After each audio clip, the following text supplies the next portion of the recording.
ಹರವೋ ಚಿದಂಬರಮಠಾಧೀಶಂ ಸಿದ್ಧಾರೂಢಯತೀಶ್ವರಂ ಶಿಷ್ಯಪ್ರಶಿಷ್ಯರೂಪೇಣ ಬೋಧಕಂ ಗುರುಮಾಶ್ರಯೇ ಯದಂಘ್ರಿಕಮಲದ್ವಂದ್ವಂ ತಾಪತ್ರಯ ನಿವಾರಕಂ ಶಾಂತೇಕಪದದಂ ದೇವಂ ಸಿದ್ಧಾರೂಢಮಹಂ ಭಜೆ ಸಿದ್ಧಾರೂಢಮಹಂ ಭಜೆ. ಪರಮಪೂಜ್ಯ ಪ್ರಾತಸ್ಮರಣೀಯ ಸದ್ಗುರುನಾಥನ ಶ್ರೀಚರಣಗಳಲ್ಲಿ ಭಕ್ತಿ ಪುರಸ್ಸರ ಪ್ರಣಾಮಗಳನ್ನು ಸಮರ್ಪಿಸಿ, ಗುರು ಸಾರ್ವಭೌಮ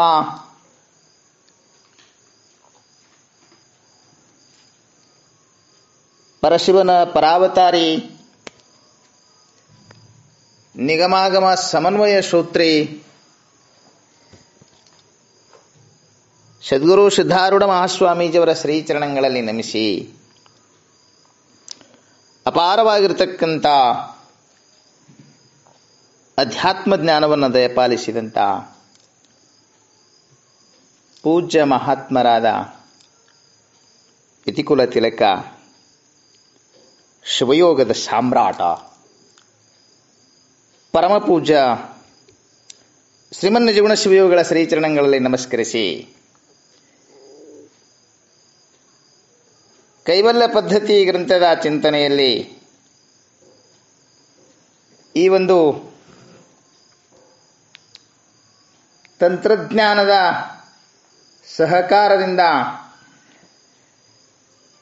ಈ ಚಿಂತನೆಯಲ್ಲಿ ಪಾಲ್ಗೊಂಡಿರತಕ್ಕಂಥ ಇವತ್ತು ತಾನೇ ಇದು ಉದ್ಘಾಟನೆಯಾಗಿದೆ. ಈ ಮೂಲಕ ಈ ತತ್ವಚಿಂತನೆಯಲ್ಲಿ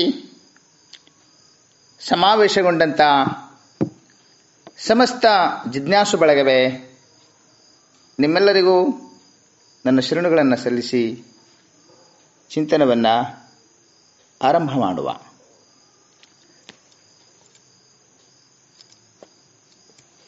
ಕಾಯೋ ಸುಖಸಾರ ನೀನುಪಕಾರ ಮಾಯಾವಿದೂರ ಬಿಡದನ್ನ ಗುಣಮಣಿಹಾರ. ಶ್ರೀಮನ್ನಿಜಗುಣ ಶಿವಗಳಿಂದ ಪರಿಚಿತವಾಗಿರತಕ್ಕಂಥ ಕೈವಲ್ಯ ಪದ್ಧತಿ ಗ್ರಂಥದ ಶಿವಕಾರುಣ್ಯ ಸ್ಥಳದ 16ನೇ ಪದ ಇದು. ಶ್ರೀಮನ್ನಿಜಗುಣ ಶಿವಯೋಗಿಗಳು ಈ ಪದ್ಯದಿಂದ ನಮಗೇನು ಉಪದೇಶ ಮಾಡ್ತಾ ಇದ್ದಾರೆ ಅಂತ ಕೇಳಿದರೆ, ದೇವನೊಬ್ಬನೇ ನಮ್ಮ ರಕ್ಷಕನಾಗಿದ್ದಾನೆ, ದೇವನ ಕುರಿತು ಪ್ರಾರ್ಥನೆಯನ್ನು ಮಾಡು, ಕಾಯೋ ಸುಖಸಾರ ನೀನುಪಕಾರ ಮಾಯಾವಿದೂರ ಬಿಡದನ್ನ ಗುಣಮಣಿಹಾರ. ಸುಖಸಾರ, ಪರಮಾತ್ಮನು ಸುಖಸಾರ. ಆತ ಆನಂದ ಸಾರನಾಗಿದ್ದಾನೆ, ಆನಂದ ರೂಪನಾಗಿದ್ದಾನೆ ಪರಮಾತ್ಮ. ಆನಂದ ನಿಧಿಯಾಗಿದ್ದಾನೆ, ಸಾರಭೂತ ಸುಖ ಸ್ವರೂಪನಾಗಿದ್ದಾನೆ ಪರಮಾತ್ಮ. ಆದ್ದರಿಂದ ಪರಮಾತ್ಮನಿಗೆ ಶ್ರೀಮನ್ನಿಜಗುಣ ಶಿವಯೋಗಿಗಳು ಸುಖಸಾರ ಅಂತ ಸಂಬೋಧನೆಯನ್ನು ಮಾಡ್ತಾ ಇದ್ದಾರೆ. ಹೇ ದೇವ, ನೀನು ಸುಖ ಸ್ವರೂಪನಾಗಿದ್ದೀಯ, ದುಃಖದಿಂದ ಕಾಪಾಡು ಎಂದು ನಿನ್ನ ಬಿಟ್ಟು ಅನ್ಯರಿಗೆ ನಾನು ಯಾರಿಗೆ ಶರಣಾಗತನಾಗಲಿ ಹೇಳು. ಯಾಕೆ ಅಂದರೆ ಅವರೆಲ್ಲರೂ ದುಃಖಿಗಳಾಗಿದ್ದಾರೆ. ದುಃಖಿಗಳಾಗಿರತಕ್ಕಂಥ ಅವರು ನನ್ನನ್ನು ದುಃಖದಿಂದ ರಕ್ಷಣೆ ಮಾಡ್ತಾರೆ ಎಂಬ ಭರವಸೆ ನನಗಿಲ್ಲ. ನೀನು ಸುಖಸ್ವರೂಪನು. ಹೇ ಪರಮಾತ್ಮ, ನೀನು ಸುಖಸ್ವರೂಪನಾಗಿದ್ದೀಯಾ. ನೀನು ಮಾತ್ರ ನನ್ನನ್ನು ರಕ್ಷಿಸತಕ್ಕಂಥವನಾಗಿದ್ದೀಯಾ, ಕಾಪಾಡತಕ್ಕಂಥವನಾಗಿದ್ದೀಯಾ. ಆದ್ದರಿಂದ ನಾನು ನಿನಗೆ ಶರಣಾಗತನಾಗಿದ್ದೇನೆ. ಉಪಕಾರ, ಪರಮಾತ್ಮನು ಪರಮೋಪಕಾರಿಯಾಗಿದ್ದಾನೆ. ರಕ್ಷಣೆ ಮಾಡುವಂತ ನನ್ನತ್ತ ಬಂದಿದ್ದೀಯಲ್ಲ, ಮತ್ಯಾರು ನಿನಗೆ ಸಿಗಲಿಲ್ವೇ ಅಂದರೆ, ಈ ಜಗತ್ತಿನಲ್ಲಿ ದೇವ ನೀನು ಬಿಟ್ಟರೆ ಯಾರು ಉಪಕಾರಿಗಳು? ಎಂಥ ಉಪಕಾರ ನಿಂದು. ಇಳೆ ಮಳೆ ಬೆಳೆ ಎಲ್ಲವೂ ನಿನ್ನ ಕೊಡುಗೆ. ಇಳೆ ನಿಮ್ಮದಾನ, ಬೆಳೆ ನಿಮ್ಮದಾನ, ಸುಳಿದು ಸೂಸುವ ಗಾಳಿ ನಿಮ್ಮದಾನ. ನಿಮ್ಮ ದಾನವನುಂಡು ಅನ್ಯರ ಹೊಗಳುವ ಕುನ್ನಿಗಳನೇನೆಂಬೆ ರಾಮನಾಥ. ದಾರ್ಶಮಾರ್ಯರು ಇಡೇ ಈ ಭೂಮಿ ದೇವನಿತ್ತ ಅಪರೂಪದ ಕೊಡುಗೆ. ಈ ಭೂಮಿ ಇಲ್ಲದೆ ಇದ್ರೆ ಹೇಗೆ ಬದುಕೋದು? ನಮಗೆ ಆಹಾರ, ಆಶ್ರಯ ಎಲ್ಲವನ್ನ ಕೊಡತಕ್ಕಂಥ ಸಸ್ಯ ಶ್ಯಾಮಲೆಯಾಗಿರತಕ್ಕಂಥ ಈ ಭೂಮಿ, ಇದು ಮಣ್ಣಲ್ಲ, ಇದು ಚಿನ್ನದ. ಈ ಮಣ್ಣ ನಮಗೆ ಆಹಾರವನ್ನು ಕೊಡ್ತಾ ಇದೆ. ಸಕಲ ಜೀವರುಗಳಿಗಾಗಿ ಎಷ್ಟು ವಿಧವಾಗಿರತಕ್ಕಂಥ ಆಹಾರಗಳನ್ನು ಉತ್ಪತ್ತಿ ಮಾಡ್ತಾ ಇದೆ. ಏನು ಹಣ್ಣುಗಳು, ಎಂಥ ಗಡ್ಡೆಗೆಣಸುಗಳು, ಎಷ್ಟು ವನಸ್ಪತಿಗಳು, ಎಂಥ ಬಳ್ಳಿಗಳು,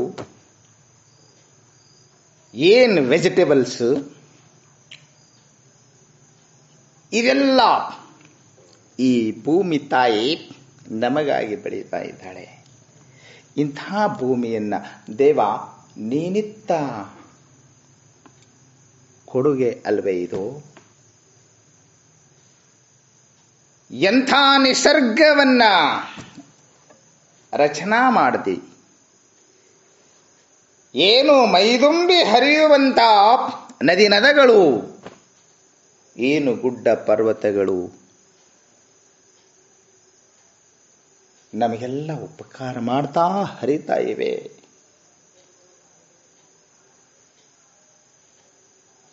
ಏನು ಪ್ರಾಣಿಗಳನ್ನು ಸೃಷ್ಟಿ ಮಾಡಿದೆ ನಮಗೋಸ್ಕರವಾಗಿ.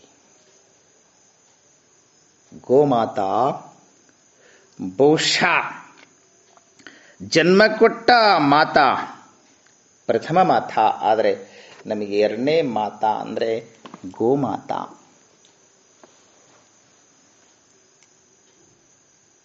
ತಾಯಿ ಎದೆ ಹಾಲಿನಿಂದ ವಂಚಿತನಾದಂಥ ನಮಗೆ ಹಾಲುಣಿಸಿದವಳು ಗೋಮಾತಾ. ಎಷ್ಟು ನಿನ್ನ ಸರ್ವಾಂಗ ಪೂರ್ಣವಾಗಿರತಕ್ಕಂಥ ಸೃಷ್ಟಿ ಪರಮಾತ್ಮ. ಇದನ್ನ ನಮಗೋಸ್ಕರವಾಗಿ ನೀನು ಸೃಷ್ಟಿ ಮಾಡಿದೀಯ. ಎಲ್ಲ ಪರೋಪಕಾರಕ್ಕಾಗಿ ಹರಿತಾ ಇವೆ. ಪರೋಪಕಾರಾಯ ವಹಂತಿ ನದ್ಯಾಃ, ಪರೋಪಕಾರಾಯ ದುಹಂತಿ ಗಾವಾಃ.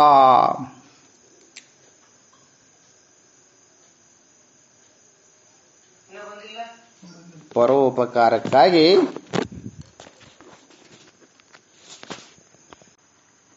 ಪೋಷಣೆಯನ್ನ ಮಾಡ್ತಾ ಇದ್ದೀಯಾ. ಆದ್ದರಿಂದ ಹೇ ಪರಮಾತ್ಮ, ಎಂಥದ್ದು ನಿನ್ನ ಉಪಕಾರ? ಈ ಜಗತ್ತಿನಲ್ಲಿ ಪರಮೋಪಕಾರಿ ಅಂದರೆ ಪರಮಾತ್ಮ. ಆದ್ದರಿಂದ ಶ್ರೀಮನ್ ನಿಜಗುಣ ಶಿವಯೋಗಿಗಳು ನೀನು ಉಪಕಾರ ಅಂತ ಅವನಿಗೆ ಸಂಬೋಧನೆಯನ್ನು ಮಾಡಿದ್ದಾರೆ. ನೀನು ಉಪಕಾರ, ಅತ್ಯಂತ ಪರೋಪಕಾರಿಯಾಗಿರ್ತಕ್ಕಂಥವನು. ಪ್ರಪಂಚಕ್ಕೆ ನಿನ್ನುಪಕಾರ ಅಪಾರವಾಗಿರುವಂತಹದ್ದು ಹೇ ಪರಮಾತ್ಮ. ಆದ್ದರಿಂದ ದೇವನಿಗೆ ನೀನು ಉಪಕಾರ ಅಂತ ಹೇಳ್ತಾ ಇದ್ದಾರೆ. ನೀನು ಪರೋಪಕಾರಿಯಾಗಿರ್ತಕ್ಕಂಥವನು. ಇನ್ನೊಬ್ಬರ ದುಃಖದಿಂದ ಪಾರು ಮಾಡುವಲ್ಲಿ ಪ್ರಯತ್ನ ಮಾಡತಕ್ಕಂಥವನು. ಪರೋಪಕಾರ ಭಾವನೆ ಎಲ್ಲರಿಗೂ ಬರೋದಿಲ್ಲ. ಎಲ್ಲರೂ ಸ್ವಾರ್ಥಿಗಳು. ತನಗೆ ಒಳ್ಳೆಯದಾಗೋದನ್ನು ಮಾತ್ರ ನೋಡ್ತಾ ಇರ್ತಾರೆ. ದೇವರಂತ ಯಾರು ಹೇಳಿಸಿಕೊಳ್ತಾರೆ ಅಂತಂದ್ರೆ, ಯಾರು ತನ್ನ ಹಿತದತ್ತ ಲಕ್ಷ್ಯ ಕೊಡದೆ ಪರೋಪಕಾರದತ್ತ ಇನ್ನೊಬ್ಬರಿಗೆ ಹಿತ ಮಾಡುವುದರಲ್ಲಿ ತೊಡಗಿದಂಥವನಿಗೆ ದೇವರು ಅಂತಾರೆ. ನೋಡಿ, ನಾವು ಅಂಥೊಬ್ಬ ಮನುಷ್ಯನನ್ನು ಕಂಡು ದೇವರಂತ ಮನುಷ್ಯರೇ ಅವರು ಅಂತೀವಿ ನಾವು. ಯಾಮಾತನು ಮತ್ತೊಬ್ಬರ ಹಿತಚಿಂತನೆಯಲ್ಲಿ ತೊಡಗಿದ್ದಾನೆಯೋ, ಮತ್ತೊಬ್ಬರ ಹಿತವನ್ನ ಬಯಸ್ತಾ ಬದುಕ್ತಾ ಇದ್ದಾನೋ, ಇನ್ನೊಬ್ಬರಿಗೆ ಒಳ್ಳೆಯದನ್ನು ಮಾಡ್ತಾ ಬದುಕ್ತಾ ಇದ್ದಾನೋ, ಆತ ದೇವರು ಅಂತ ತಿಳಿಸಿಕೊಳ್ತಾನೆ. ನೀನು ಸ್ವತಃ ದೇವರದೇ. ನೀನು ಸದಾ ಯಾವಾಗಲೂ ಜೀವರುಗಳ ಹಿತವನ್ನ ಬಯಸುವವನಾಗಿದೆಯಾ. ಜೀವರುಗಳ ಪರೋಪಕಾರದ ಕಾರ್ಯದಲ್ಲಿ ನೀನು ಸದಾ ತೊಡಗಿರ್ತೀಯ ಹೇ ಪರಮಾತ್ಮ. ಆದ್ದರಿಂದ ನೀನು ಉಪಕಾರ ಅಂತ ಸಂಬೋಧನೆ ಮಾಡಿದರು. ಪರಮಾತ್ಮನಿಗೆ ನೀನು ಅತ್ಯಂತ ಪರೋಪಕಾರಿಯಾದಂಥವನು. ಮಾಯಾವಿದೂರ, ಅವಿದ್ಯಾ ಅಜ್ಞಾನ ಇದರಿಂದ ನೀನು ದೂರನಾಗಿರ್ತಕ್ಕಂಥವನು. ಗುಣಮಣಿಹಾರ, ಮತ್ತೆ ಗುಣಗಳೆಂಬ ಮಣಿಗಳನ್ನು ಹಾರ ಮಾಡಿ ಧರಿಸಿದವನು. ಸಕಲ ಸದ್ಗುಣ ಭರಿತನಾದವನು ದೇವನಾಗಿದ್ದಾನೆ. ಆದ್ದರಿಂದ ಹೇ ಶಂಭೋ, ನೀನು ಗುಣಮಣಿಹಾರ ಅಂದರೆ ಸಕಲ ಗುಣ ಸಂಪನ್ನ, ಸಕಲ ಸದ್ಗುಣಗಳಿಂದ ಕೂಡಿದವನು ನೀನು. ಗುಣಮಣಿಹಾರ. ಹೀಗಿರತಕ್ಕಂಥ ಹೇ ಪರಮಾತ್ಮ, ನೀನು ನನ್ನನ್ನ ಬಿಡಬೇಕಾಯೋ, ನನ್ನನ್ನ ಕೈ ಬಿಡದೆ. ಈತ ಪಾಪಿ ಅದಾನ, ಜನ್ಮ ಜನ್ಮಾಂತರಗಳಲ್ಲಿ ದುಷ್ಕೃತ್ಯ ಮಾಡ್ತಾ ಬಂದಿದ್ದಾನ. ಹಾಗೆಂದು ನನ್ನನ್ನು ದೂರ ಮಾಡಬೇಡ ತಂದೆ. ತುಳಸಿ ಭಾಳ ಚಂದ ಒಂದು ಮಾತು ಹೇಳ್ತಾರೆ, ಭಾಳ ಅಪರೂಪದ ಮಾತು ಅನ್ನಿಸ್ತದೆ. ಸೂರದಾಸರ ದೋಹಾ, ಬಹುತೇಕದು ಸೂರದಾಸರ ದೋಹಾ. ಏನು ಚಂದ ಪ್ರಾರ್ಥನೆ ಮಾಡ್ತಾರೆ ದೇವನಲ್ಲಿ. ಹೇ ದೇವ,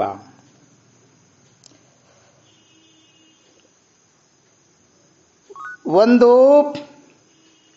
ಕತ್ತಿ ಇದೆ, ಅದು ದಿನನಿತ್ಯವೂ ಪ್ರಾಣಿಗಳನ್ನು ಕತ್ತರಿಸ್ತಕ್ಕಂಥ ಆಯಾವ ಆ ದುಷ್ಟನ ಕತ್ತಿಯಾಗಿದೆ. ಆ ಮಾಂಸ ಕತ್ತರಿಸಿ ಮಾರ್ತಕ್ಕಂಥ ಮನುಷ್ಯ ಇರ್ತಾನಲ್ಲ, ಕಟುಕನ ಕತ್ತಿಯಾಗಿದೆ. ಪ್ರತಿನಿತ್ಯವೂ ಆ ಕಟುಕನ ಕತ್ತಿ ನೂರಾರು ಪ್ರಾಣಿಗಳನ್ನ ಕೊಲ್ತಾ ಇದೆ. ಅಂಥ ಕತ್ತಿ ಒಂದಿದೆ. ಒಂದು ಪೂಜಾ ಮಾಡಲಿಕ್ಕೋಸ್ಕರವಾಗಿ ಜಗಲಿ ಮ್ಯಾಲಿಟ್ಟಂತ ಪೂಜನೀಯ ಕತ್ತಿ ಇದೆ. ಬಹಳ ಅಪರೂಪದ ಉದಾಹರಣೆ ಕೊಡ್ತಾ ಇದ್ದಾರೆ. ಶೂರದಾಸರು ಆ ಎರಡೂ ಕತ್ತಿ ಅವು ಕಬ್ಬಿಣದ ಕತ್ತಿಗಳು. ಆ ಎರಡೂ ಕಬ್ಬಿಣದ ಕತ್ತಿಗಳು ಆ ಪರಶುಮಣಿಗೆ ಶರಣಾಗತ ಆಗ್ತವೆ. ಪರಶುಮಣಿ ಇದು ಕಟುಕನ ಕತ್ತಿ, ಇದು ದೇವರ ಜಗಲಿಯ ಮೇಲಿದ್ದಂತ ಪೂಜನೀಯವಾದ ಕತ್ತಿ ಅಂತ ವಿಚಾರ ಮಾಡದನೆ ಎರಡನ್ನೂ ಅದು ಬಂಗಾರ ಮಾಡುತ್ತದೆ. ಹಾಗೆ ಹೇ ಪರಮಾತ್ಮ, ನಾನೇನು ಒಂದಿಷ್ಟು ಅರಿಯದೆ ತಪ್ಪು ಮಾಡಿರಬಹುದು. ಎನ್ನ ತಪ್ಪು ಅನಂತ ಕೋಟಿ, ನಿಮ್ಮ ಸೈರಣೆಗೆ ಲೆಕ್ಕವಿಲ್ಲ. ಎನ್ನ ತಪ್ಪು ಅನಂತ ಕೋಟಿ. ನಾನು ಒಪ್ಪಿಕೊಂಡಿದ್ದೇನೆ, ನಾನು ತಪ್ಪು ಮಾಡೀನಿ, ಅರಿಯದೆ ಅನಂತ ತಪ್ಪು ಮಾಡಿದ್ದೇನೆ. ನನ್ನನ್ನ ಕೈ ಬಿಡಬೇಡ ತಂದೆ. ಅದಕ್ಕೆ ಎನ್ನ ಬಿಡದೆ ಅಂದ್ರೆ ಕೈ ಬಿಡದೆ, ನನ್ನನ್ನು ತಿರಸ್ಕರಿಸದೆ ಹೇ ಪರಮಾತ್ಮ ನನ್ನನ್ನು ರಕ್ಷಣೆ ಮಾಡು ಅಂತ ಹೇಳಿ ಶ್ರೀಮನ್ನಿಜೀವನ ಶಿವಗಳು ಪರಮಾತ್ಮನಲ್ಲಿ ಪ್ರಾರ್ಥನೆ ಮಾಡ್ತಾ ಇದ್ದಾರೆ. ಭಕ್ತನ ರೂಪದಲ್ಲಿ ಅಪರೂಪದ ಪ್ರಾರ್ಥನೆಯನ್ನು ಮಾಡ್ತಾ ಇದ್ದಾರೆ. ಭಗವಂತ ಅಂದ, ನನ್ನನ್ನು ಕಾಪಾಡು ಕಾಪಾಡು ಅಂತ ಬೇಡ್ಕೊಂತ ಇದೆಯಲ್ಲ, ಏನು ಸಂಕಷ್ಟ ಇದೆ ನಿನಗೆ? ಎದರಿಂದ ತಾಪಾಗ್ತಾ ಇದೆ ನಿನಗೆ ಅಂದರೆ, ಭಕ್ತನು ಇಲ್ಲಿ ತನಗಾಗುವ ತಾಪವನ್ನು ದೇವನ ಮುಂದೆ ನಿವೇದನೆಯನ್ನು ಮಾಡ್ತಾ ಇದ್ದಾನೆ. ತನುಮೋಹವು ಅಖಿಳೇಂದ್ರಿಯದ ಪರಿತಾಪ, ಧನದಾಸೆ ಸುಜನರ ನಿಂದೆ ಆಲಾಪ, ವನಿತಾಭಿರತಿ ಲೋಕ ಗತಿಯ ಬಲೇಪ, ಮನವಿಡಿದಳಲು ಬೆನ್ನನು ನಗಚಾಪ. ತನುಮೋಹ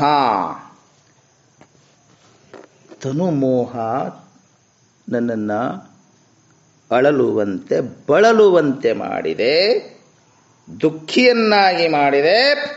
ಯಾವುದೋ ತನುಮೋಹ ಎಂಬತಕ್ಕಂಥದ್ದು ನೆನ್ಪಿಟ್ಕೋಬೇಕು. ಯಾಕೆ ನಾವಿಷ್ಟು ತಾಪವನ್ನು ಅನುಭವಿಸ್ತಾ ಇದ್ದೇವೆ ಅಂತ ಕೇಳಿದರೆ, ಶರೀರದ ವ್ಯಾಮೋಹ ನಮಗೆ ತಾಪವನ್ನು ತಂದೊಡ್ಡಿದೆ. ತನುಮೂಲ ವಕಿಳ ದುಃಖಕ್ಕೆ. ಮತ್ತೊಂದೆಡೆ ಶ್ರೀಮನ್ನಿಜೀವನ ಶಿವಗಳೇ ಹೇಳ್ತಾರೆ, ತನುಮೂಲ ಅಖಿಳ ದುಃಖಕ್ಕೆ. ಎಲ್ಲ ಈ ದುಃಖ ತೋರ್ಬೇಕಾದ್ರೆ ಶರೀರದ ಮೋಹ, ಶರೀರದ ಆಸಕ್ತಿ, ಶರೀರದ ಪ್ರೀತಿ ಎಂಬತಕ್ಕಂಥದ್ದು ಈ ಎಲ್ಲ ದುಃಖಕ್ಕೆ ಕಾರಣವಾಗಿದೆ. ಪಡೆವೆ ನೀನೆಂದಿಗೆ ಪರಮುಕ್ತಿ ಸುಖವನ್ನು, ಕೆಡುವ ಕಾಯದ ಮೋಹವನ್ನು ಮಾಣೆ ಮನುಜ. ಹೇ ಮನುಜ, ಎಂದಿಗೆ ಪರಮುಕ್ತಿ ಸುಖವನ್ನು ಪಡೆವೆನಿ? ಎಂದ ಪರಮ ಸುಖವನ್ನ ಪಡಿತೀಯ, ಪರಮಾನಂದವನ್ನು ಹೊಂತೀಯ. ಯಾಕೆ ಅಂತ ಕೇಳಿದ್ರೆ, ಕೆಡುವ ಕಾಯದ ಮೋಹವನ್ನು ಮಾಣೆ. ಕೆಟ್ಟು ಹೋಗತಕ್ಕಂಥ ಈ ಶರೀರದ ವ್ಯಾಮೋಹವನ್ನ ಎಲ್ಲಿ ತನ ಬಿಡುವುದಿಲ್ಲ. ಇದರ ವ್ಯಾಮೋಹ ಎಲ್ಲಿ ತನ ನಿನ್ನ ಕಡಿಮೆ ಆಗೋದಿಲ್ಲ. ಶರೀರದ ಮ್ಯಾಲಿನ ಪ್ರೀತಿ ಕಡಿಮೆ ಆಗದೇನೆ ಪರಮಾನಂದ ನಿನಗೆ ಪ್ರಾಪ್ತಿ ಆಗೋದಿಲ್ಲ ಅಂತಾರೆ.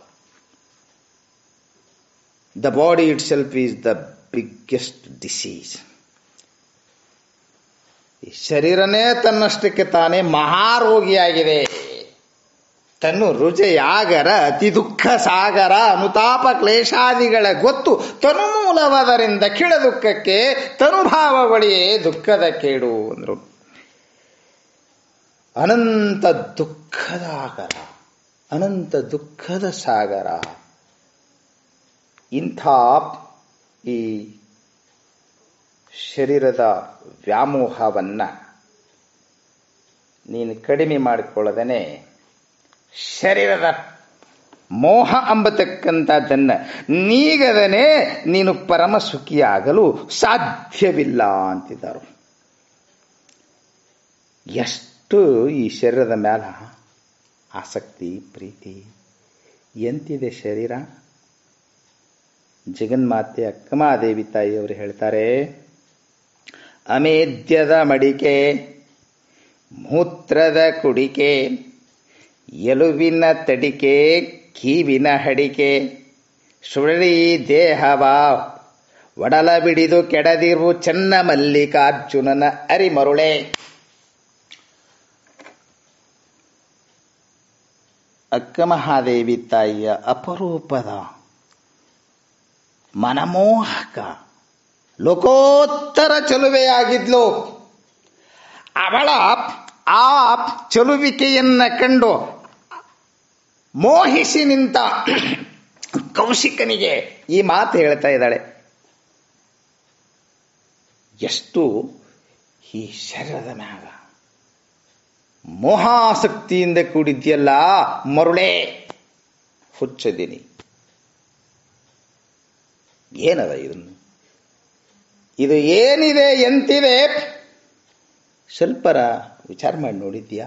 ಅಮೇದ್ಯದ ಮಡಿಕೆ, ಇದು ಹೊಲಸಿನ ಗಡಿಗೆ ಐತಿ. ಮೂತ್ರದ ಕುಡಿಕೆ, ಮೂತ್ರದ ಗಡಿಗೆ ಐತಿ. ಎಲುವಿನ ತಡಿಕೆ, ಎಲುವುಗಳು ಒಂದಕ್ಕೊಂದು ಸೇರಿಕೊಂಡು ಈ ಶರೀರ ಆಗ್ಯದ. ಕಿವಿನ ಹಡಿಕೆ, ಕಿವ ರಕ್ತ ಮಾಂಸ ಮಜ್ಜಾದಿಗಳಿಂದ ಕೂಡಿರ್ತಕ್ಕಂಥ ಹೊಲಸಿನ ಮುದ್ದಿ. ಹೊಲಸಿನಿಂದಾದ ಶರೀರ ಇದು, ಹೊಲಸಿನ ಮಣ್ಣಿನಿಂದಾದ ಮೂರ್ತಿ ಮೃಣ್ಮಯವೇ ಆಗಿರುವಂತೆ, ಚಿನ್ನದಿಂದಾದ ಮೂರ್ತಿ ಚಿನ್ಮಯವೇ ಆಗಿರುವಂತೆ ಇದು ಹೊಲಸಿನಿಂದಾಗಿದೆ. ಮಲವೆರಡರ ಬೆಸುಗೆ, ಶ್ರೀಮನ್ಯ ಜೀವನ ಶಿವ ಹೇಳ್ತಾರೆ, ಎರಡು ಹೊಲಸು ಕೂಡಿ ಶರೀರ ಆಗಿದೆ ಅಂದ್ರು. ಇಂಥ ಹೊಲಸಿನ ಶರೀರ ಸುಡಲಿ ದೇಹವ, ಇದು ಸುಟ್ಟು ಭಸ್ಮ ಆಗಲಿ, ಒಡಲ ಬಿಡಿದು ಇಂಥ ಶರೀರವನ್ನು ಹಿಡ್ಕೊಂಡು ಕೆಡದಿರು, ಹಾಳಾಗಬೇಡ. ಈ ಶರೀರದ ಈ ಒಡಲ ಬಿಡಿದು ಅಂದ್ರೆ ಈ ದೇಹದ ಮೋಹ, ದೇಹದ ಆಸಕ್ತಿಯಿಂದ ದೇಹದ ಮ್ಯಾಲ ಅತಿ ಪ್ರೀತಿ ಇಟ್ಟುಕೊಂಡು ಕೆಡದಿರು, ಹಾಳಾಗಬೇಡ, ಹಾಳಾಗಬೇಡ. ಚೆನ್ನ ಮಲ್ಲಿಕಾರ್ಜುನನ ಅರಿಮರುಳೆ. ದೇಹವನ್ನ ನಾವು ಇಲ್ಲಿ ನಿಂದಿಸ್ತಾ ಇದ್ದೇವೆ ಅಂತಂದ್ರೆ ಆ ದೇಹಾಸಕ್ತಿಯನ್ನ ನಿಂದಿಸ್ತಾ ಇದ್ದೇವೆ. ದೇಹವನ್ನ ನಾವು ದಂಡಿಸಬೇಕು ಅಂತ ನಮ್ಮ ಅಭಿಪ್ರಾಯವಲ್ಲ. ದೇಹ ದಂಡನೆಯಿಂದ ಏನೂ ಆಗೋದಿಲ್ಲ. ದೇಹವು ದೇವನನ್ನ ಕಾಣಲು ಉಪಕಾರಿಯಾಗಿದೆ. ಕಾಯದಿಂದ ಲಿಂಗ ದರ್ಶನ ಅಂತ ಹೇಳಿದ್ದಾರೆ. ಆದರೆ ಕಾಯದಿಂದ ಲಿಂಗ ದರ್ಶನ ಮಾಡಿಕೊಳ್ಳದೆ, ದೇಹದಿಂದ ದೇವ ದರ್ಶನ ಮಾಡಿಕೊಳ್ಳದೆ ಬರೀ ದೇಹ ದರ್ಶನದೊಳಗೆ ಕುಂತ್ರೆ ನೀನು ಮರುಳೆ ಅಂದ್ರು ಮಹಾತ್ಮರು. ಈ ದೇಹದಿಂದ ದೇವ ದರ್ಶನ ಮಾಡ್ಕೋಬೇಕಲ್ಲ. ಯಾಕೆ ಕಾಯದಿಂದ ಲಿಂಗ ದರ್ಶನ ಅಂದಾರ? ಈ ಕಾಯದಿಂದ ದೇವ ದರ್ಶನ ಮಾಡ್ಕೋಬೇಕು. ಅದು ಬಿಟ್ಟು ಬರೀ ಈ ದೇಹದ ಪೋಷಣೆಯಲ್ಲಿಯೇ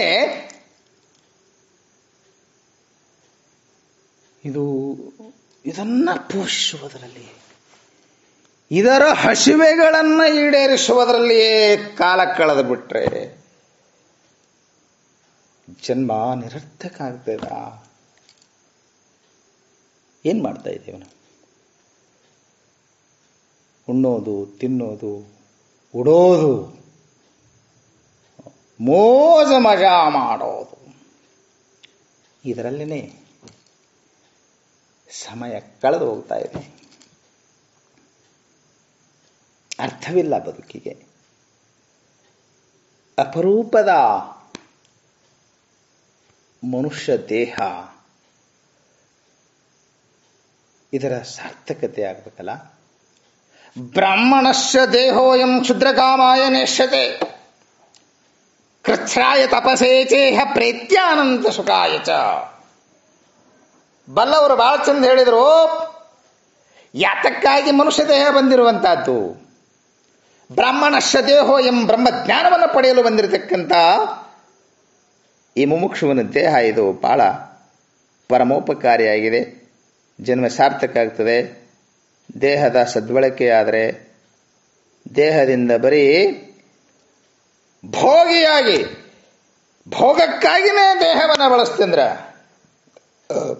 ಪಾಮರರು ಭೋಗಕ್ಕಾಗಿ ಈ ತನುವನ್ನು ಬಳಸ್ತಾರಂತೆ. ಯೋಗಿಗಳು ಇದೇ ಶರೀರದಿಂದ ಜೀವನ್ಮುಕ್ತರಾಗ್ತಾರೆ. ಜೀವನದ ಗುರಿ ಗಮ್ಯ ಏನು ಎಂಬುದನ್ನು ಕಂಡುಕೊಳ್ತಾರೆ. ಭೋಗಾಯ ಇದಂ ಶರೀರಂ ಪಾಮರಾಣಾಂ. ಶಾಸ್ತ್ರಗಳು ಹೇಳಿದು ಪಾಮರರು ಕೇವಲ ಭೋಗಕ್ಕಾಗಿ ಈ ದೇಹವನ್ನು ಬಳಸಿಕೊಂಡು ಜೀವನದ ಗುರಿ ಗಮ್ಯವನ್ನ ಮರೆತು ಬಿಡ್ತಾರೆ. ಕೇವಲ ಭೋಗಕ್ಕಾಗಿ ಬಂದ ಶರೀರ ಅಲ್ಲ, ಯೋಗವನ್ನ, ಪರಮಾರ್ಥವನ್ನ, ಆತ್ಮಜ್ಞಾನವನ್ನ, ಬ್ರಹ್ಮಜ್ಞಾನವನ್ನು ಸಂಪಾದಿಸಲು ಬಂದಿರತಕ್ಕಂಥದ್ದು ಇದು ಮನುಷ್ಯ ದೇಹ. ಮಹಾರಾಷ್ಟ್ರದ ಸಂತರು ಕೂಡ ಬಹಳ ಚಂದ ಹೇಳ್ತಾರೆ. ಪರಮ ಪಾಹುನಿ ನರಜನ್ಮ ಪರಮ ಪಾವನ ಪಾಹುನಿ ನಸದೆ ಬ್ರಹ್ಮಜ್ಞಾನ ಲಾಂಡ ಗಾರ್ಧವ ಜಾಣ ಪುಚ್ಛಹೀನ ದೋಪೈ. ನರಜನ್ಮ ಪರಮ ಪಾವನ, ಮನುಷ್ಯ ಜನ್ಮ ಪರಮ ಪಾವನ, ಬಹಳ ಶ್ರೇಷ್ಠವಾಗಿರ್ತಕ್ಕಂಥ ಜನ್ಮ, ಪರಮ ಪಾವನ. ಇಂಥ ಪರಮ ಪಾವನವಾಗಿರ್ತಕ್ಕಂಥ ಜನ್ಮದಲ್ಲೇ ಪರಮ ಶ್ರೇಷ್ಠವಾಗಿರ್ತಕ್ಕಂಥ ಪರಬ್ರಹ್ಮ ಜ್ಞಾನವನ್ನು ಯಾವಾತನೂ ಮಾಡಿಕೊಳ್ಳಲಿಲ್ಲವೋ ಆತ ಮನುಷ್ಯನೇ ಅಲ್ಲ ಅಂದ್ರವ್ರು. ಗಾರ್ಧವ ಜಾಣ, ಕತ್ತಿ ಅನ್ನಬೇಕಂದ್ರವ್ರು. ಮನುಷ್ಯ ಅಂತಾರ ಕತ್ತಿ. ಮಹಾತ್ಮರು ಬ್ರಹ್ಮಜ್ಞಾನ ವಿಮುಖನಾದಂತ ಪರಮಾರ್ಥ ಪಥದಿಂದ ವಿಮುಖನಾಗಿರ್ತಕ್ಕಂಥವನಿಗೆ ಕತ್ತಿ ಅಂತ ಬೈದ್ರು. ಏನು ನಿಂದು ಒಂದು ಜನ್ಮ, ಕತ್ತಿದು ಒಂದು ಜನ್ಮ. ಕತ್ತಿನೂ ಉಣ್ತದ, ತಿಂತದ, ಮಜಾ ಮಾಡ್ತದ, ಮಕ್ಕಳನ್ನ ಪಡಿತದ, ಬಿದ್ದುಗಾಡಾಗಿ ಬಿದ್ದಿರ್ತದ. ಕೊನೆಗೆ ಒಂದು ದಿವಸ ಅವನು ಕುಂಬಾರನ ಮಣ್ಣು ಹೊತ್ತು ಸತ್ತು ಹೋಗ್ತದೆ. ಕುಂಬಾರನ ಗಡಿಗೆ ಹೊತ್ತು ಮಣ್ಣು ಹೊತ್ತು ದುಡಿದು ಸತ್ತು ಹೋಗ್ತದೆ. ಈಗ ಕತ್ತಿ ದುಡ್ದಂಗೆ ದುಡಿತಾನ ಅಂತಿರ್ತಾರ ಅವ್ರು. ದುಡಿತದ, ಭಾಳ ದುಡಿತದ. ದುಡಿದು ಫಲ ಏನಪ್ಪ? ಹಾಳುಗಾಡಿ ಬಿದ್ದುಗಾಡಿ ತಿಪ್ಪಿ. ಅವನು ಭಾಳ ಮಜಾ ಇರ್ತಾನೆ, ದುಡಿಸ್ಕೊಂತಾನ, ಚಂತಾನ. ರಾತ್ರಿ ಮಂದಿ ತಿಪ್ಪಿ ಮೇಲಾಕ್ಬಿಡ್ತಾನೆ, ಮಂದಿ ತಿಪ್ಪಿ ಮೇಲಾಕ್ಬಿಡ್ತಾನೆ. ಏನ್ ನಿನ್ ಕತ್ತಿ ಅಂತ ಜನ್ಮ? ಸತ್ಯವನ್ನ ತಿಳ್ಕೋಬೇಕು, ಸತ್ಯವನ್ನ ಅನುಭವಿಸಬೇಕು, ಬ್ರಹ್ಮಾನುಭವಿಯಾಗಬೇಕು. ನೀನು ಬರೀ ದೇಹದ ಪೋಷಣೆಯಲ್ಲಿಯೇ, ದೇಹದ ಹಸಿವು ಅನಂತ. ಕಣ್ಣಿಗೊಂದು ಹಸಿವು, ಕಿವಿಗೊಂದು ಹಸಿವು, ನಾಲಿಗೆಯ ಹಸಿವಂತೂ ತೀರಿಸಲಾಗದು. ಬರೀ ಇದರ ಪೋಷಣೆಯಲ್ಲೇ ಕಾಲ ಕಳೆದರೆ ಜನ್ಮ ನಿರರ್ಥಕ ಆಗ್ತದೆ. ಆದ್ದರಿಂದ ಅವರಂದ್ರು, ಈ ತನುವಿನ ನಿರ್ಮೋಹ ನಿನಗುಂಟಾಗದನೆ ಪರಮ ಸುಖಿಯಾಗದಿಲ್ಲ ಅಂತೆಯೇ ಒಬ್ಬ ಶರಣ ತನುವಿನಲ್ಲಿ ನಿರ್ಮೋಹ. ಒಂದ್ 4 ಮಾತು ಬಹಳ ಚಂದ ಹೇಳ್ತಾನೆ. ತನುವಿನಲ್ಲಿ ನಿರ್ಮೋಹ, ಮನದಲ್ಲಿ ನಿರಹಂಕಾರ, ಪ್ರಾಣದಲ್ಲಿ ನಿರ್ಭಯ, ಚಿತ್ತದಲ್ಲಿ ನಿರಪೇಕ್ಷೆ, ವಿಷಯಗಳಲ್ಲಿ ಉದಾಸೀನ, ಭಾವದಲ್ಲಿ ದಿಗಂಬರ, ಜ್ಞಾನದಲ್ಲಿ ಪರಮಾನಂದ ನೆಲೆಗೊಂಡ ಬಳಿಕ ಸೌರಾಷ್ಟ್ರ ಸೋಮೇಶ್ವರನೆಂಬ ಲಿಂಗವು ಬೇರಿಲ್ಲ ಕಾಣಿರೋ ಅಂದರು.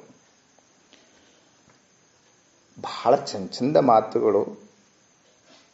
ಪರಮಾನಂದ ನೆಲೆಗೊಂಡ ಬಳಿಕ ಪರಮಾತ್ಮನೇ ನೀನಾಗುತ್ತೀಯ ಅಂದ್ರು. ಪರಮಾನಂದ ಯಾವಾಗ ನೆಲೆಗೊಳ್ಳುತ್ತದೆ ಅಂತಂದ್ರೆ ಕೆಲವೊಂದಿಷ್ಟು ಸಾಧನೆಗಳನ್ನು ಹೇಳಿದ್ದಾರೆ. ಅದರಲ್ಲಿ ಪ್ರಥಮ ಸಾಧನವಾಗಿರ್ತಕ್ಕಂಥದ್ದು ತನುವಿನಲ್ಲಿ ನಿರ್ಮೋಹ.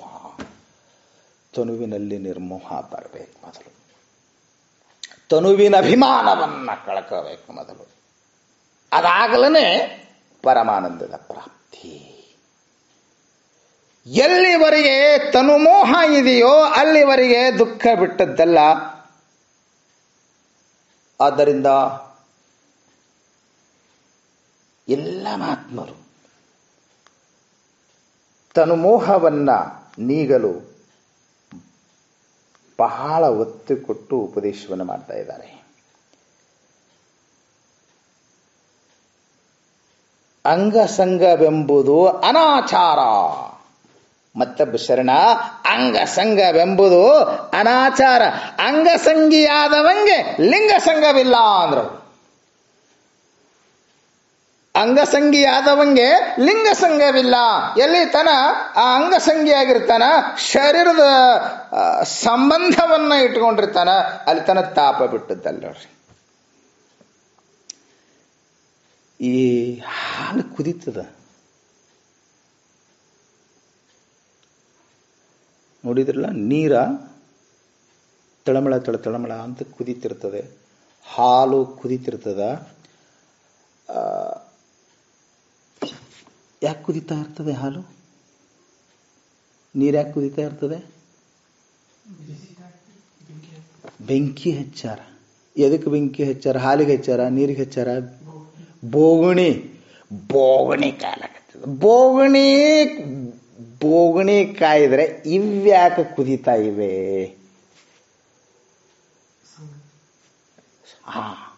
ಆ ಬೆಂಕಿಯಿಂದ ತಾಪತಪ್ತವಾಗಿರತಕ್ಕಂಥ ಆಯಾವ ಪಾತ್ರೆಯ ಸಂಗ ಮಾಡವೆ. ಎಲ್ಲಿ ತನ ಆ ಬೆಂಕಿಯಿಂದ ತಾಪತಪ್ತವಾಗಿರತಕ್ಕಂಥ ಪಾತ್ರೆಯ ಸಂಗ ಮಾಡ್ಕೊಂಡಿರ್ತಾವ, ಅಲ್ಲಿ ತನ ಅವು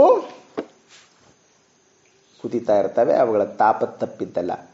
ಹಾಗೆಯೇ ಇದು ತಾಪತ್ರಯಾಜ್ಞೆ, ಆಧ್ಯಾತ್ಮಿಕ, ಆದಿಭೌತಿಕ, ಆದಿದೈವಿಕ ಅಂಬತಕ್ಕಂಥ ಮೂರು ರೀತಿಯಾಗಿರ್ತಕ್ಕಂಥ ಅಗ್ನಿ ಸುಡ್ತಾ ಇರ್ತದೆ. ದೇಹವೆಂಬ ಪಾತ್ರೆಯನ್ನು ಸುಡ್ತಾ ಇರ್ತದೆ. ಎಲ್ಲಿ ತನ ಇದರ ಸಂಪರ್ಕದಲ್ಲಿ ನೀನಿರ್ತೀವಿ, ನಿನಗೆ ತಾಪ ತಪ್ಪಿದ್ದಲ್ಲ. ಶರೀರದ ಮ್ಯಾಗ ಒಂದು ಗಾಯ ಆಗಿರ್ತದೆ, ಒಂದು ಹುಣ್ಣಾಗಿರ್ತದೆ, ಅದು ನೋವು ಕೊಡ್ತದೆ, ವಿಪರೀತ ನೋವು ಆಗ್ತದೆ. ಎಷ್ಟೋ ಸಲ ನಮಗೂ ಕೂಡ ಅನುಭವಕ್ಕೆ ಬಂದಿದೆ. ನಾವು ಬೆಳಗ್ಗೆ ಎದ್ದ ತಕ್ಷಣ ಹೇಳ್ತೀವಿ, ವಿಪರೀತ ನೋವಾಗ್ತಾ ಇತ್ರಿ, ಆ ಪೇನ್, ಆ ನೋವ ಅದನ್ನು ಸಹಿಸ್ಕೊಳ್ಳಿಕ್ಕೆ ಸಾಧ್ಯವೇ ಇರಲಿಲ್ಲ. 1-2 ಗಂಟೆ ನಿದ್ದೆ ಹತ್ತಿತ್ತು, ಆಗ ಮಾತ್ರ ಆರಾಮಿದ್ದು ನೋಡ್ರಿ. ಅವ ನಿದ್ದೆ ಹತ್ತಿದಾಗ ಆ ಹುಣ್ಣು ಇರಂಗಿಲ್ಲ ಏನು, ಅದು ನೋವು ಉಂಟು ಮಾಡಂಗಿಲ್ಲ ಏನು. ಆಗನೂ ಹುಣ್ಣಿರ್ತದೆ, ಅದಷ್ಟೇ ನೋವುಂಟು ಮಾಡ್ತಿರ್ತದೆ. ನಮಗೆ ಯಾಕೆ ಕಲ್ಪನೆ ಇಲ್ಲ ಅಂದ್ರೆ ನಾವು ದೇಹ ಸಂಘದಿಂದ ದೂರ ಆಗಿರ್ತೀವಿ. ಇದು ಅನುಭವ, ಇದನ್ನ ಪಕ್ಕಾ ತಲೆ ಹತ್ತೋಬೇಕು. ಇದು ನಾವು ನಮ್ಮ ಜೀವನದಲ್ಲಿ ನಾವು ಅನುಭವಿಸಿದಂತಹದ್ದು. ಇದು ಮಾತು ಸ್ಪಷ್ಟ ಪರಿಕಲ್ಪನೆ ಇದೆ ನಮಗೆ. ಯಾವಾಗ ಈತ ದೇಹ ಭಾವವನ್ನು ಕಳ್ಕೊಂತಾನ, ಆಗ ನೋಡ್ರಿ ದೇವ ಭಾವದಲ್ಲಿ ಉಳ್ಕೊಂತಾನ, ಅವಾಗ ಪರಮ ಸುಖಿಯಾಗಿರ್ತಾನೆ ಎಂಬುದಕ್ಕೆ ಇದು ನಿದ್ರಾನುಭವ ಇದೆ. ಆದ್ದರಿಂದ ಈ ದೇಹಾಭಿಮಾನವನ್ನು, ದೇಹ ಪ್ರೀತಿಯನ್ನು ಬಿಟ್ಟಾಗ ನೀನು ಈ ಕ್ಷಣ ಮುಕ್ತನಾಗ್ತೀಯ. ಮತ್ತೆ ಇದನ್ನ ಹಿಡ್ಕೊಂಡಾಗ ಪಡವೆ ನೀನೊಂದಿಗೆ ಪರಮುಕ್ತಿ ಸುಖವನು.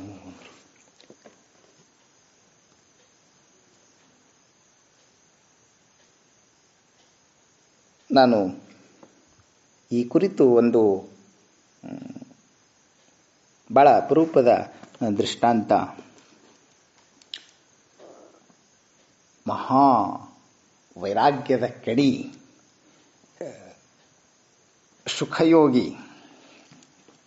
ವ್ಯಾಸರ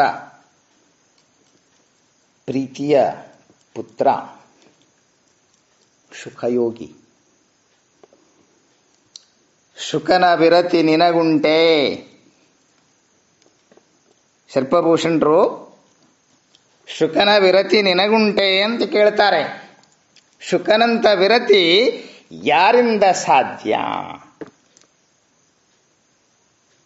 ಅಂಥ ವಿರತಿಯನ್ನ ಸಾಧಿಸಲು ಮತ್ತಾರಿಂದಲೂ ಸಾಧ್ಯವಿಲ್ಲ ಎಂಬ ಮಾತನ್ನ ಹೇಳ್ತಾರೆ. ಅಂಥ ಪರಮ ವಿರತಿಯನ್ನ ಸಾಧಿಸಿದಾತ ಶುಕಯೋಗಿ. ಒಂದು ಮಾತು ಲಕ್ಷ್ಯಕ್ಕೆ ತಗೋಬೇಕು, ಜ್ಞಾನವಿಲ್ಲದ ವೈರಾಗ್ಯ ಅರ್ಥಹೀನ ಆಗ್ತದೆ. ಎಷ್ಟೇ ಪರಮ ವಿರತಿಯನ್ನ ಸಾಧಿಸಿರಬಹುದು, ಆದರೆ ಪರಮಾನುಭವಿ ಆಗಲಿಲ್ಲ, ಪರಮ ಸತ್ಯದ ಅನುಭೂತಿ ಆಗಲಿಲ್ಲ ಅಂದ್ರೆ ಆ ವಿರತಿಗೆ ಅರ್ಥವೇ ಇರೋದಿಲ್ಲ. ಆದ್ದರಿಂದ ವ್ಯಾಸರು ಶುಕ ಮಹರ್ಷಿಗೆ ಹೇಳಿದ್ರಂತ, ಜನಕ ಬ್ರಹ್ಮಜ್ಞಾನಿ, ನಮ್ಮ ದಿನಮಾನದ ಪರಮಜ್ಞಾನಿ ಬ್ರಹ್ಮಜ್ಞಾನಿ ಜನಕ ಮಹಾರಾಜ. ಶುಕನಿಗೆ ಒಂದು ಕ್ಷಣ ಆಶ್ಚರ್ಯ ಅನಿಸ್ತು. ಜನಕ ಮಹಾರಾಜ ಅರಮನೆಯಲ್ಲಿ ಇರುವಾತ, ಈತ ಅಡವಿಯಲ್ಲಿರುವಾತ. ಈತ ಅಡವಿಯೊಳಗ ಒಂದು ಪರ್ಣಕುಟ್ರದೊಳಗ ವಾಸ ಮಾಡಿಕೊಂಡಿದ್ದಾತ ಶುಕ ಮಹರ್ಷಿ. ಆತನು ಪರಮಭೋಗಿಯಂತೆ ಕಾಣ್ತಾನೆ. ಅರಮನೆಯೊಳಗದಾನ, ಸುತ್ತೆಲ್ಲ ಆಕರ್ಷಣೀಯ ವೈಭೋಗ ತುಂಬಿಕೊಂಡಿದೆ.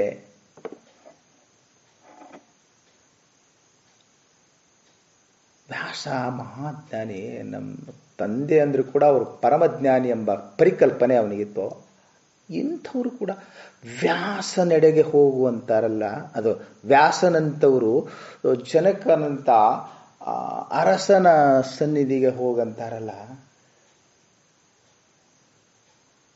ವ್ಯಾಸೋಚ್ಚಿಷ್ಟಮಿದಂ ಸರ್ವಂ, ಎಲ್ಲವೂ ವ್ಯಾಸ ಹೇಳಿದ್ದು. ಪರಮಜ್ಞಾನಿ ವ್ಯಾಸ. ಇಂಥವರು ಕೂಡ ಜನಕನ ಹತ್ರ ಹೋಗಂತಾರಲ್ಲ. ಬಹುತೇಕ ಆತ ಬ್ರಹ್ಮಜ್ಞಾನಿ ಇರಬೇಕು. ಆಯ್ತು ನೋಡುವ ಅಂತ ಹೇಳಿ ಶುಕ ಜನಕ ಮಹಾರಾಜನ ಅರಮನೆಗೆ ಬರ್ತಾನೆ. ನಿಜವಾಗಿಯೂ ಜನಕ ಮಹಾರಾಜ ಬ್ರಹ್ಮಜ್ಞಾನಿಯಾಗಿದ್ದ, ರಾಜರ್ಷಿ. ಆತ ರಾಜರ್ಷಿಯಾಗಿದ್ದ. ರಾಜ ಋಷಿ ಎರಡೂ ಒಂದಕ್ಕೊಂದು ವಿರುದ್ಧ. ರಾಜ ಆಗಿದ್ದವ ಋಷಿ ಆಗ್ಲಕ್ ಬರಂಗಿಲ್ಲ, ಋಷಿ ಆಗಿದ್ದವ ರಾಜ ಆಗ್ಲಕ್ ಬರಂಗಿಲ್ಲ. ರಾಜ ಋಷಿ ಎರಡೂ ಆಗಿದ್ದವ ರಾಜರ್ಷಿ. ವಿದೇಹ ರಾಜ ಅಂತಿದ್ರಂತ. ವಿದೇಹ ರಾಜ ಪರಮಜ್ಞಾನಿ. ಆದ್ರೆ ಇವನು ಪರಮ ವಿರತಿಯಿಂದ ಕೂಡಿದವ. ಆತ ಎಲ್ಲ ಭೋಗ ಪರಿಕರದಲ್ಲಿ ಇದ್ದವ. ಇಂತೆಲ್ಲ ವೈಭೋಗದ ಮಧ್ಯದಲ್ಲಿದ್ದು ನಿರ್ಲಿಪ್ತನಾಗಿರಲು ಸಾಧ್ಯವೇ? ಯಾಕಂದ್ರೆ ಈತ ಪರಮ ವಿರತಿಯಿಂದ ಕೂಡಿದವಲ್ಲ. ಅವನ ತಲೆ ಹಾಗೇ ವಿಚಾರ ಮಾಡೋದು. ಶುಕ ಮಹರ್ಷಿ ಅಂದ, ಇಂಥ ವೈಭವದ ಮಧ್ಯದಲ್ಲಿ ಹೇಗೆ ಆತ ನಿರ್ಲಿಪ್ತನಾಗಿರ್ತಾನೆ ಅಂತ ಒಂದಿಟ್ಟು ಸಂಶಯ ತುಂಬಿಕೊಂಡೇ ಬಂದಿದ್ದ.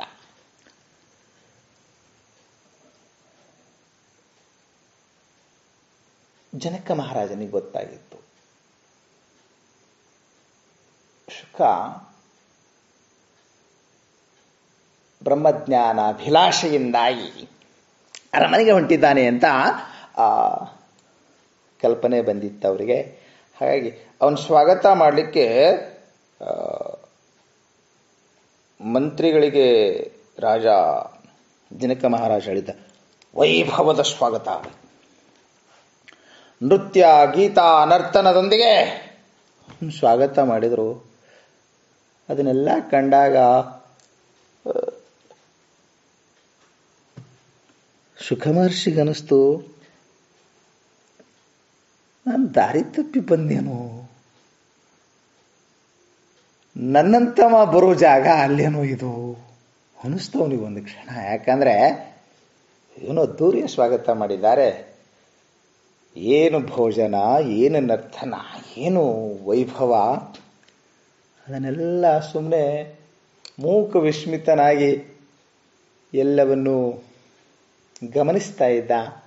ಆ ರಾಜವೈಭೋಗವನ್ನ, ರಾಜಾತಿಥ್ಯವನ್ನ ಮೂಕ ವಿಸ್ಮಿತನಾಗಿ ಅದನ್ನ ಗಮನಿಸ್ತಾ ಇದ್ದ. ಇದು ಇಂತೆಲ್ಲದರ ಮಧ್ಯದಲ್ಲಿದ್ದು ಈತ ಹೇಗೆ ಸಾಧಿಸಿದ? ಏನು ಆಶ್ಚರ್ಯ ಇದು, ಎಂಥ ಪರಮಾಶ್ಚರ್ಯ. ಬಹಳ ಗಾಬರಿ ಆಗಿಬಿಟ್ಟಿದ್ದ ಶುಕ ಮಹರ್ಷಿ, ಬಹಳ ಗಾಬರಿ ಆಗಿಬಿಟ್ಟಿದ್ದ. ಎಲ್ಲ ಸ್ವಾಗತ ಅದ್ದೂರಿ ಆಗಿರ್ತಕ್ಕಂಥ ಸ್ವಾಗತ ನೆರವೇರಿತು. ಆಮೇಲೆ ಭೋಜನ ಬಹಳ ಚಂದ ಭೋಜನದ ವ್ಯವಸ್ಥೆ ಮಾಡಿದ್ರು. ರಾಜನಿಗೆ ವೈಭವದ ಅತ್ಯಂತ ರುಚಿಯಾಗಿರ್ತಕ್ಕಂಥ ಭೋಜನದ ವ್ಯವಸ್ಥೆ ಪ್ರತಿನಿತ್ಯವೂ. ಇವತ್ತು ಅದರೊಳಗೆ ಅತಿಥಿ ಬಂದಿದ್ದಾರೆ. ಬಹಳ ರುಚಿಯಾದಂಥ 10 ಹಲವು ವಿಧವಾದಂಥ ಭೋಜ್ಯ ಪದಾರ್ಥಗಳನ್ನ ಮಾಡಿದ್ದಾರೆ. ಇಬ್ರು ಇನ್ನೇನು ಊಟ ಮಾಡಲಿಕ್ಕೆ ಕೂತ್ಕೋಬೇಕು. ಕುಳಿತುಕೊಳ್ಳುವಂಥ ಪೀಠ ಅದನ್ನು ಬಹಳ ಚೆಂದಾಗಿರ್ತಕ್ಕಂಥ, ಆಕರ್ಷಣೀಯದಾಗಿರ್ತಕ್ಕಂಥದ್ದು. ಆದರೆ ಮಂತ್ರಿ ಸ್ವಲ್ಪ ನೆನಪಿಸಿದ. ಮ್ಯಾಲ ನೋಡಿ ಕೂತ್ಕೊಳ್ರಿ, ಹುಷಾರಾಗಿ ಕೂತ್ಕೊಳ್ರಿ ಅಂದ. ಮ್ಯಾಲ ನೋಡ್ತಾನೆ, ಇವ್ರು ಕುಳಿತುಕೊಳ್ತಕ್ಕಂಥ ಆಸನದ ಮ್ಯಾಲ ಕತ್ತಿಯನ್ನ ಕಟ್ಟಿದ್ದಾರೆ. ಎರಡೂ ಪಕ್ಕಕ್ಕ ಅತ್ತ ಇತ್ತ ಹದನವಾಗಿರ್ತಕ್ಕಂಥ ಕತ್ತಿಯದು. ಅದು ಕುದುರೆಯ ಜವೆಯಿಂದ ಕಟ್ಟಿದ್ದಾರೆ. ಇವ್ರು ಕುಳಿತುಕೊಂಡಾಗ ಅದು ಹರಿದು ಬಿದ್ದರೆ, ನೆತ್ತಿಯೊಳಗೆ ಬಿದ್ರ ಬುಡದವರೆಗೂ ಪಾರಾಗ್ತದೆ. ಅಂತ ಕತ್ತಿ ಮ್ಯಾಲೈತಿ. ಆ ಕತ್ತಿ ಕಡೆ ಲಕ್ಷ್ಯ ಹೋದ ತಕ್ಷಣ ಮ್ಯಾಗ ಮೃತ್ಯು, ತಲೆ ಮ್ಯಾಗ ಮೃತ್ಯು ಕುಂತದು. ಮುಂದ ಪರಮಾನ್ನ ಭೋಜನ ಅದ, ಮ್ಯಾಗ ತಲೆ ಮ್ಯಾಗ ಮೃತ್ಯು ಅದ. ಲಕ್ಷ್ಯ ಎಲ್ಲ ಕಡೆ. ಇದು ಹರಿದಿದ್ರಿ ಹೆಂಗಪ್ಪ, ಇದು ಮುಗ್ದ ಹೋಯ್ತು ಕತಿ. ಅದರಾಗ ಕುದುರೆ ಜವೆಯಿಂದ ಕಟ್ಟಿದ್ದಾರೆ. ಯಾವ ಕ್ಷಣ ಹರಿದು ಬಿಡ್ತದೋ ಗೊತ್ತಿಲ್ಲ. ಲಕ್ಷ ಎಲ್ಲ ಕಡೆ ಭಾರಿ ಭಾರಿ ಭೋಜನ ಮಾಡಿದ್ರೆ 56 ನಮೂನಿ ಪದಾರ್ಥ ಎಲ್ಲ. ಹಂಗುಣ್ಣೋ ಏನು ತಾಟ್ನಂತ ತಗೊಂಡು ಹೊಟ್ಟೆಗೆ ಹೋಗದಂಗೆ ಐತಾಟೆ. ಊಟ ಏನೋ ಮಾಡಿ 2 ಲಕ್ಷನೋ ಏನೋ ಊಟ ಮಾಡಾಯ್ತು. ಬೇಗ ಊಟ ಮುಗಿಸಿ ಈ ಕಡೆಗಾದ್ರೆ ಸಾಕಪ್ಪ ಅಂತ ಹೇಳಿಬಿಟ್ಟು ಊಟ ಮುಗಿದ ಕೈ ತೊಳ್ಕೊಂಡು ಪಕ್ಕಕ್ಕೆ ಬಂದು ಕೂತ್ಕೊಂಡ್ರು. ಊಟ ಹೆಂಗಿತ್ರಿ ಅಂತ ಕೇಳಿದ್ರು ಶುಕ ಮಹರ್ಷಿಗೆ. ಯಾವ ಗೊತ್ತು ಅಂದವ. ಊಟ ಯಾರು ಮಾಡಿದ್ದು? ನೀವ ಅಲ್ರಿ ಊಟ ಮಾಡಿದ್ದು. ಊಟ ಮಾಡೀವಿ, ಆದ್ರೆ ಊಟ ಏನು ಮಾಡಿದೆ ಅಂತೇನು ಗೊತ್ತಾಗಿಲ್ರಿ. ಏನು ಮಾಡಿದವ್ರು ನೀವೇ ಇದ್ದೀರ. ಕರೆ ಊಟ ಮಾಡಿದ್ ನಾವೇ ರೀ. ಏನು ಉಂಡೇವಂತ ನಮಗೇನು ಗೊತ್ತಾಗಿಲ್ರಿ. ಏನು ಉಂಡೇವಂತ ಗೊತ್ತಾಗಿಲ್ಲ. ಯಾಕ್ರಿ? ಊಟದ ಕಡೆ ಲಕ್ಷ್ಯ ಇರಲಿಲ್ಲ, ಕತ್ತಿ ಕಡೆ ಲಕ್ಷ್ಯ ಇತ್ತು ನಮಗೆ. ತಲೆ ಮ್ಯಾಗ ಮೃತ್ಯು ಜೋತಾಡ್ತಿತ್ತು. ತಲೆ ಮ್ಯಾಗ ಶಿರದ ಮೇಲೆ ಮೃತ್ಯು ಜೋತಾಡುವತ್ನಾಗ ಈ ಊಟದ ಕಡೆ ಯಾರಿಗೆ ಲಕ್ಷ್ಯ ಇರ್ತದ್ರಿ? ಅವಾಗ ಜನಕ ಮಹಾರಾಜ ಹೇಳ್ದ, ಹಾಗೆ ಶಿರದ ಮೇಲೆ ಮೃತ್ಯು ಜೋತಾಡುವಾಗ ಈ ಯಾವ ಭೋಜನ ನಿನಗೆ ಅದು ಆಕರ್ಷಣೆ ಮಾಡಲಿಲ್ಲ, ಅದರ ಮೇಲೆ ನಿನಗೆ ಪ್ರೀತಿ ಉಂಟಾಗಲಿಲ್ಲ, ನಿನಗೆತ್ತ ಲಕ್ಷ್ಯ ಅಲ್ಲ, ಆ ಕಡೆ ಲಕ್ಷ್ಯ ಇತ್ತಲ್ಲ. ಹಾಗೆಯೇ ಈ ಎಲ್ಲ ಏನು ರಾಜವೈಭವ ಐತಲ್ಲ, ಇದು ನನಗೆ ಯಾಕೆ ಆಕರ್ಷಣೆ ಮಾಡೋದಿಲ್ಲ ಅಂತ ಕೇಳಿದ್ರೆ, ಇದೆಲ್ಲವೂ ನಶ್ವರ, ಮೃತ್ಯು ತಲೆ ಮ್ಯಾಗದ ಎಂಬ ಕಲ್ಪನೆ ನನಗೈತಿ. ಸದಾನು ಬ್ರಹ್ಮದತ್ತ ಲಕ್ಷ್ಯ ಕೊಟ್ಟಿರುವ ಕಾರಣ ಇದ್ಯಾವುದು ನನಗೆ ಆಕರ್ಷಣೆ ಮಾಡೋದಿಲ್ಲ. ಪಕ್ಕಕ್ಕೆ ಕುತ್ಕೊಂಡಂಥ ಶುಕ ಎದ್ದು ನಮಸ್ಕಾರ ಮಾಡು. ಹೌದು, ನೀವು ನಿಜವಾಗಿಯೂ ಪರಮಜ್ಞಾನಿಗಳು, ನನಗೆ ಬ್ರಹ್ಮೋಪದೇಶವನ್ನು ಮಾಡಿ ಎಂದ. ಶುಕ ಮಹರ್ಷಿಗೆ ಜನಕ ಮಹಾರಾಜ ಬ್ರಹ್ಮಜ್ಞಾನೋಪದೇಶವನ್ನು ಮಾಡಿದರು. ಅವರು ಕೇಳತಕ್ಕಂಥ ಎಲ್ಲ ಸಂಶಯಗಳನ್ನು ಪರಿಹರಿಸಿದರು. ಎಲ್ಲ ಉಪದೇಶ ಆತ್ಮಜ್ಞಾನದ ಉಪದೇಶ ಬಹಳ ಆನಂದವಾಗಿ ನಡೀತಿ ಇಬ್ಬರ ಮಧ್ಯದಲ್ಲಿ. ಎಲ್ಲ ಬ್ರಹ್ಮಜ್ಞಾನ ಉಪದೇಶ ಆದಮೇಲೆ ಆಯಿತು, ಇನ್ನು ಉಪದೇಶ ಅಧ್ಯಯನ, ಆತ್ಮಜ್ಞಾನದ ಅಧ್ಯಯನ ಎಲ್ಲ ಮುಗಿಯಿತು. ನೀವು ಸರ್ವವಿದ್ಯಾ ಪಾರಂಗತರಾದ್ರಿ, ಸಕಲ ವಿದ್ಯೆಯನ್ನು ಪಡೆದಂತಾಯಿತು ಅಂದಾಗ ಶಿಷ್ಯ ಶುಕ ಮಹರ್ಷಿ ಅಂದ್ರಂತೆ, ನೀವು ವಿದ್ಯಾದಾತ, ಪರಮ ಶ್ರೇಷ್ಠವಾಗಿರತಕ್ಕಂಥ ಆತ್ಮಜ್ಞಾನವನ್ನು ಉಪದೇಶ ಮಾಡಿದ್ದೀರಿ.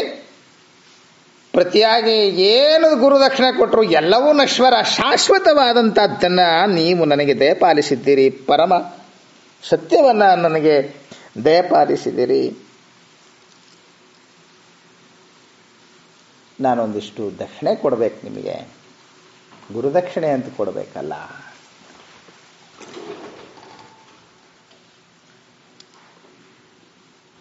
ಜನಕ ಮಹಾರಾಜ ಅಂದ್ರು,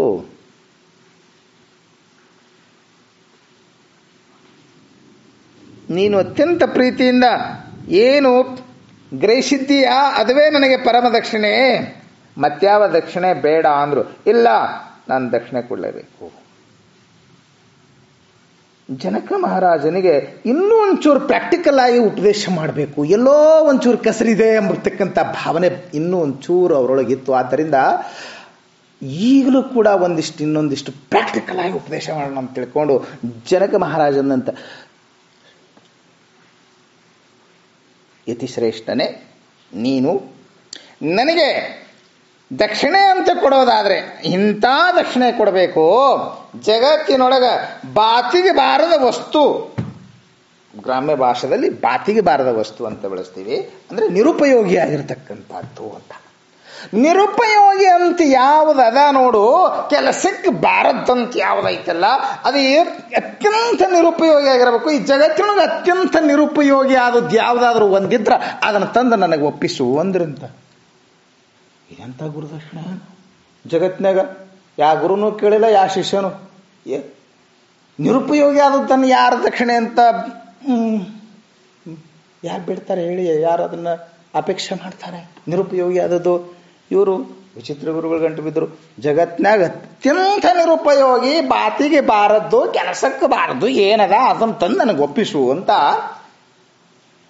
ಗುರುಗಳು ಕೇಳಿದ್ದಾರೆ. ಯಾವ ಕೆಲಸಕ್ಕೆ ಬಾರದಿರ್ಬೇಕು? ಇಲ್ಲೊಂದು ಹರಕ್ ಬಟ್ಟೆ ಬಿದ್ದಿತ್ತು, ಇದನ್ನು ಉಪಯೋಗ ಮಾಡಿ ನಿರುಪಯೋಗಿ ಅಂತಾನೆ ಒಗದಾರ.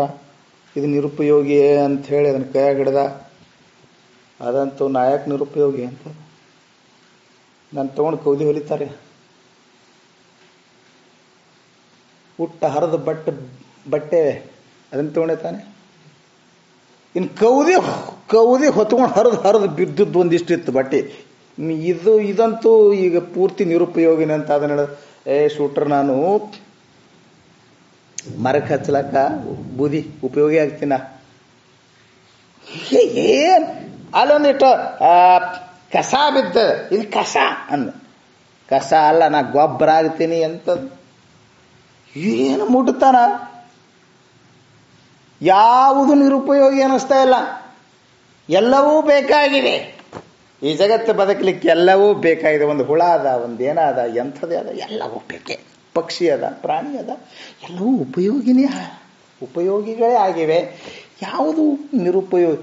6 ತಿಂಗಳು ತಿರುಗಾಡಿದಂತ ನಿರುಪಯೋಗಿ ಆದತ್ತನ್ನು ಹುಡುಕಾಡೋ ಸಲ ಬಾತಿಗೆ ಬಾರದ ವಸ್ತು ಯಾವುದಿರ್ಬೇಕಂತ 6 ತಿಂಗಳು ಹುಡುಕಾಡಿದಂತ ಯಾವುದು ನಿರುಪಯೋಗಿ ಅನ್ನಿಸ್ಲಿಲ್ಲ. ಹುಡುಕಾಡಿ ಬೇಸತ್ತು. ಗುರುಗಳು ವಿಚಿತ್ರ ದಕ್ಷಿಣೆ ನನ್ನಿಂದ ಬಯಸಿದ್ದಾರೆ, ಇದರಲ್ಲಿ ಅವ್ರದ್ದು ಏನೋ ನನಗೆ ಉಪದೇಶ ನೀಡಬೇಕೆಂಬ ಭಾವನೆ ಇದ್ದಂಗೆ ಕಾಣ್ತದೆ ಅಂತಾನೆ ಹುಡುಕಾಡ್ತಾ ಇದ್ದ. ಒಂದು ದಿವಸ ಬೆಳಿಗ್ಗೆ ಬೈರ್ದಶೆಗೆ ಅಂತ ಹೋಗಿದ್ರು. ಆ ಮಲವನ್ನು ನೋಡಿದ್ರು ರೀ, ಇದು ನಿರುಪಯೋಗಿ.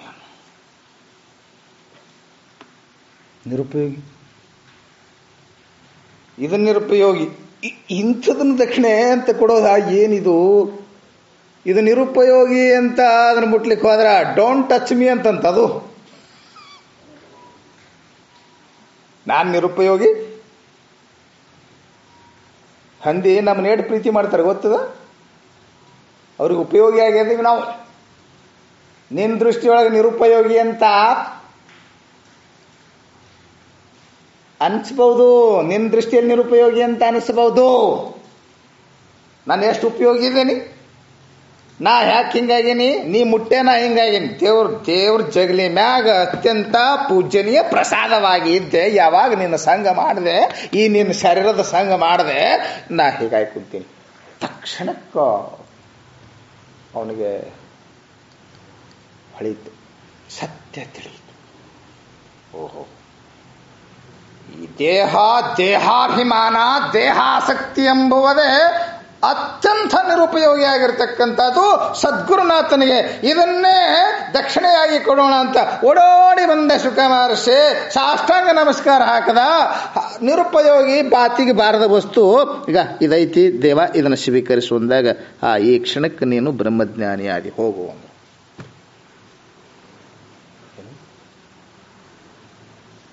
ಆದ್ದರಿಂದ ಎಲ್ಲ ಶಾಸ್ತ್ರಗಳು ಏನು ಹೇಳಿದ್ರು? ಪಡೆವೆ ನೀನೆಂದಿಗೆ ಪರಮುಕ್ತಿ ಸುಖವನು, ಕೆಡುವ ಕಾಯದ ಮೋಹವನು ಮಾಣೆ ಮನುಜ. ಈ ಶರೀರದ ಆಸಕ್ತಿ ಪ್ರೀತಿಯನ್ನ ಕಳೆದುಕೊಳ್ಳದೇನೆ ನೀನು ಪರಮ ಸುಖಿ ಆಗೋದಿಲ್ಲ. ಈ ಆಸಕ್ತಿ ನೀಗಬೇಕಾದ್ರೆ, ಆ ದೇಹ ಆಸಕ್ತಿ ನೀಗಬೇಕಾದ್ರೆ ಅದಕ್ಕೆ ದೇವನ ಕೃಪೆಯೇ ಆಗಬೇಕಂತ ತಿಳ್ಕೊಂಡನ ಇಲ್ಲಿ ಶ್ರೀಮನ್ನಿಜಗುಣ ಶ್ರೀಗಳು ಕಾಯೋ ಶುಕಸಾರ ನೀನುಪಕಾರ ಎಂಬ ಈ ಪದ್ಯದಲ್ಲಿ ತನುಮೋಹದಿಂದ ನಾನು ತಾಪ ತಪ್ತನಾಗಿದ್ದೇನೆ ದೇವ.